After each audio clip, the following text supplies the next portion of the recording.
स्वागत है आपका टाइम हक पर।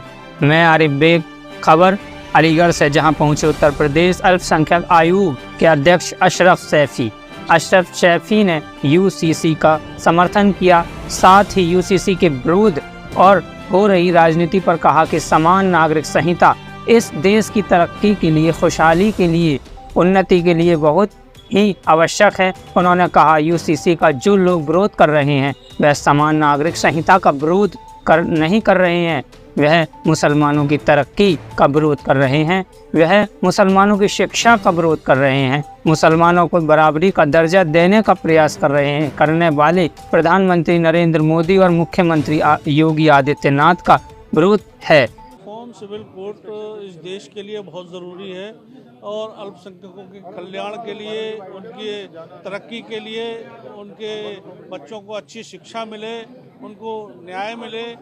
जो माननीय प्रधानमंत्री जी ने कहा था, एक हाथ में कुरान एक हाथ में कंप्यूटर, माने दीनी तालीम के साथ साथ दुनियावी तालीम हासिल हो। इसलिए आर्टिकल 44 संविधान जब बना था उस समय स्पष्ट था कि यूनिफॉर्म सिविल कोड लागू होने की आवश्यकता है। इस देश का मुसलमान पिछड़ा है, गरीब है और अशिक्षित है, इसको अच्छी शिक्षा मिले, इसकी गरीबी दूर हो। पर कुछ लोग साजिशन नहीं चाहते थे कि मुसलमान को उसको बराबरी का हक मिले, समानता का अधिकार मिले। आज उन्हीं लोगों के पेट में दर्द हो रहा है।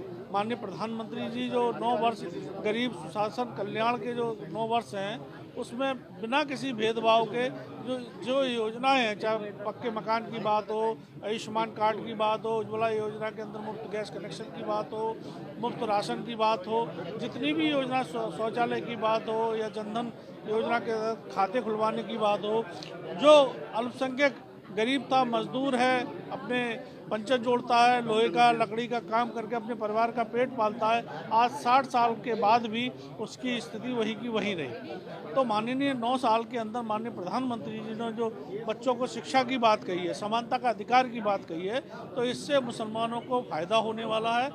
इसलिए कहते हैं ना कि अभी तक जो 60 साल तक जिन लोगों का मुसलमान, जो भी मुस्लिम लीडर थे, वो राजा महाराजाओं रहे, बड़े लोग रहे, चाहे वो आजम खां हो या कोई अन्य सलमान खुर्शीद साहब रहे हो, या जो भी नेता रहे हैं, वो सब बड़े ख़ानदान के लोग रहे हैं। आज उनको ये तकलीफ़ हो रही है, जो 80% जो पसमानदा समाज है, लोहार, बढ़ई और सैफी, धोबी, नाई, इन सब की बात, सलमानी, इन सब की बात करने की बात कही है। तो मोदी जी ने कही है, जो 80% आबादी है, 60 साल में वो राजनीतिक रूप से वंचित रही, पिछड़ी रही, गरीब है, इन लोगों के ऊपर वो लोग शासन करते थे। हमारे वोट का वो प्रयोग करके नेता बने रहते थे और हम ही लोग पिछड़े रहे। तो ये अब उनके पेट में दर्द हो रहा है। मोदी जी ने उन गरीब, जो पिछड़े समाज के लोग हैं, पसमानदा समाज के लोग हैं, उनको आगे बढ़ाने का काम किया है। हाँ, वक्फ संपत्तियों की काफ़ी शिकायतें यहाँ हैं और वक्फ संपत्ति पर जो अवैध कब्जे किए हैं वो वक्फ माफिया की श्रेणी में आते हैं और हम वहाँ से पत्र लिखकर जांच कराएंगे और जो लोग वक्फ माफिया हैं उनके विरुद्ध जो सरकार द्वारा जो माननीय योगी जी का बुलडोजर है वो चलेगा।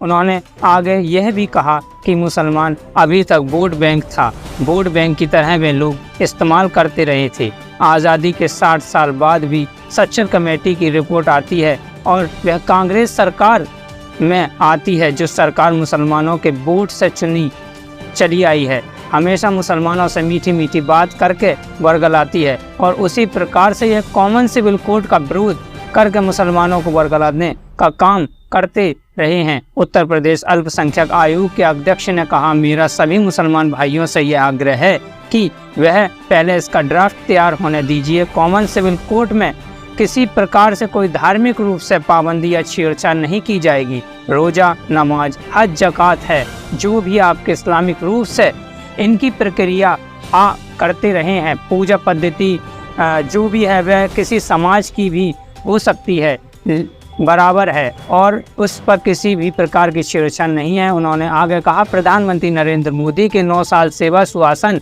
और गरीब कल्याण के लिए उनके अंतर्गत अल्पसंख्यक को भी बिना किसी भेदभाव के पक्के मकान दिए जा रहे हैं। आयुष्मान कार्ड के माध्यम से इलाज मुफ्त हो रहे हैं। इनके जन धन योजना के अंतर्गत खाते खोले जा रहे हैं उनको बहुत ही कम दामों पर रोजगार के लिए लोन दिए जा रहे हैं और उज्ज्वल योजना के तहत फ्री गैस कनेक्शन दिए जा रहे हैं। देखते रहिए टाइम हब।